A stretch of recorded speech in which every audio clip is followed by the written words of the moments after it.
మనకి water filter పెట్టిస్తాను sir. ఈ వైర్ కొట్టకపోతుంది సార్ వాడుకి.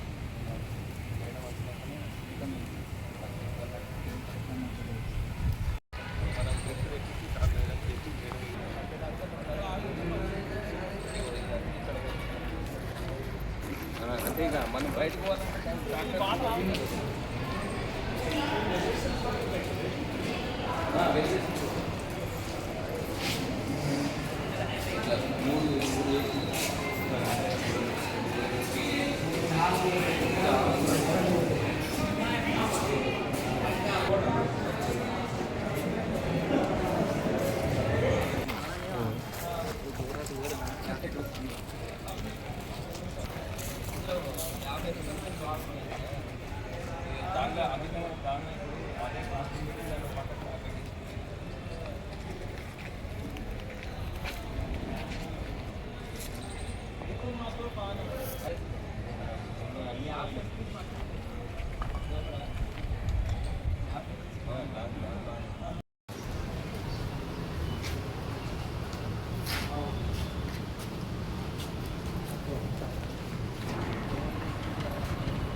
పాత పురాతనమైన కాలేజీ అందరూ అది అప్పుడు ఈ ఊరు అంతా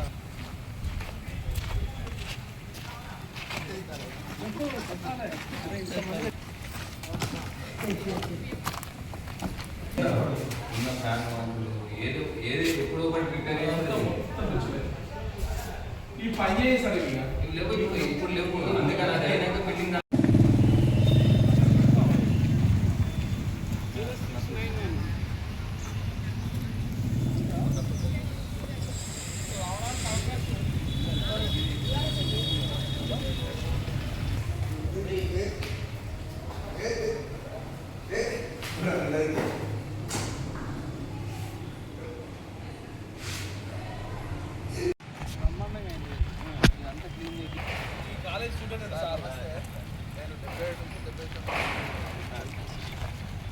పాత పురాతనమైన కాలేజీ అందరూ అది అప్పుడు ఈ ఊరు అంతా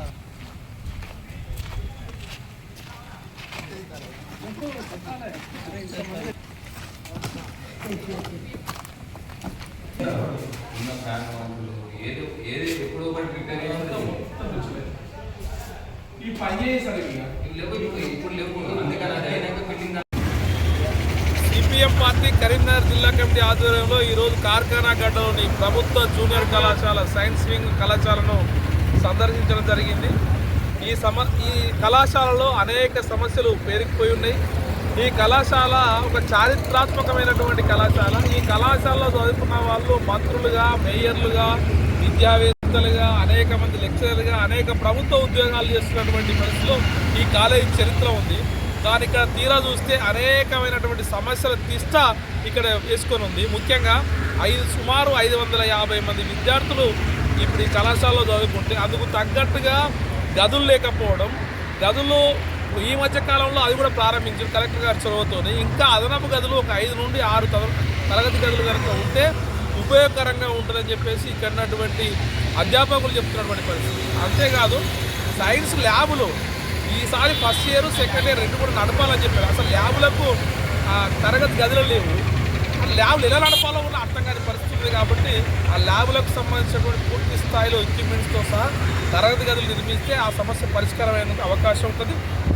అట్లాగే ఆటోమేటికల్ ఇంజనీరింగ్ సంబంధించినటువంటి ఈ టీచర్ కొరత ఉంది. ఒక్కరే ఉన్నారు. ఆ ఒక్కరు పొద్దున నుండి సాయంత్రం వరకు 6 క్లాసులు చెప్పడం అంటే అతని మీద అదనపు భారం పడి నాణ్యత కూడా తగ్గేటువంటి అవకాశం ఉంటుంది కాబట్టి అదనపు ఏదో ఆల్రెడీ రిక్రూట్మెంట్ ఉంది కానీ ఇక్కడ పోస్టులు ఇవ్వట్లేదు కాబట్టి వెంటనే పోస్టులు ఇవ్వాలని చెప్పేసి కూడా పోవడం జరుగుతుంది. ఇక్కడ మొత్తం కూడా బిల్లులు లేకపోగా ప్రభుత్వం నుంచి నేరుగా చాక్ పీస్ కూడా కొనలేని పరిస్థితి, స్టేషన్లో డబ్బులు ఇవ్వలేని పరిస్థితి, ఇక్కడటువంటి అధ్యాపకులు మాత్రమే మన తలాయితో వేసుకొని చేస్తున్నటువంటి పరిస్థితి కనిపిస్తూ ఉంది.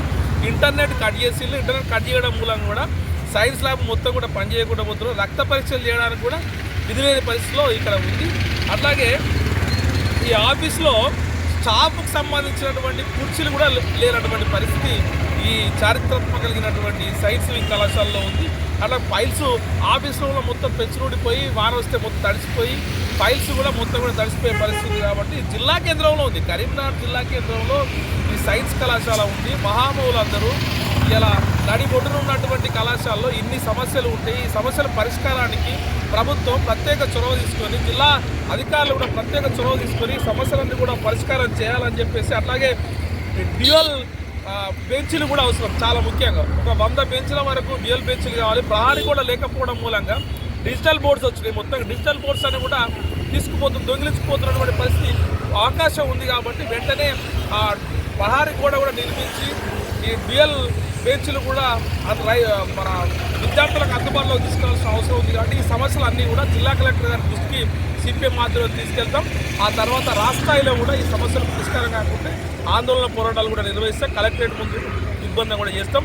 కాబట్టి విద్యార్థుల భవిష్యత్తులో ముఖ్యంగా ప్రభుత్వ కళాశాలలో చదివే విద్యార్థులు అంటారు బీసీ, ఎస్సీ, ఎస్టీ, మైనార్టీ విద్యార్థులు ఎక్కువ ఉంటారు. పేదరికంలో ఉన్నటువంటి విద్యార్థులు, ఈ పేదరికంలో ఉన్నటువంటి విద్యార్థులందరికీ కూడా కనీస సౌకర్యాలతో విద్యను చెప్పే విధంగా కళాశాల ఉండాలి.